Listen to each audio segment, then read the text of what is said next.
அப்போ இடைக்காடா சித்தர் என்ன ரூபத்தில் கிரகத்தில் இங்கே இருக்கார் இந்த ஊரில் அப்படின்னு பார்த்தா ராகு பகவானுடைய அம்சமாக இருக்கிறார். அப்போது ஒரு மனிதனுக்கு ராகு பகவானது ரொம்ப முக்கியமான கிரகம். எல்லா கிரகமே இம்பார்ட்டன்ட் உண்டு. அப்போ இந்த ராகு கேது தோஷம் பரிகார ஸ்தலமாக திருவண்ணாமலை இருக்குமானா கண்டிப்பாக உண்டு. அப்போ இந்த ஊரில் நீங்கள் வந்து அண்ணாமலையை தரிசித்து நீங்கள் வணங்கும்போது கிரிவலம் போகும்போது உங்கள் ராகு கேதுக்கான தோஷங்கள் சர்ப தோஷங்கள் எதாவது இருந்ததாலும் அது நிவர்த்தி அடையக்கூடிய ஒரு விஷயமாக இது உண்டு.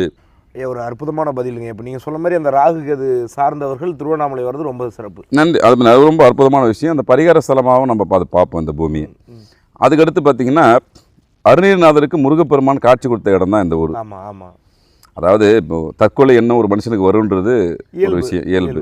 அப்போ அந்த தற்கொலையை தடுத்து ஆட்கொண்ட பெருமான் முருகப்பெருமான். புரியுது. அந்த காலத்தில் இந்த மாதிரி சம்பவம்லாம் கலிகாலத்தில் நடக்கின்ற உணர்த்துற சம்பவம் தான் ஒவ்வொரு விஷயமும்.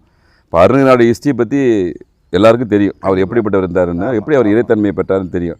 அப்போது முருகப்பெருமான் தன்னுடைய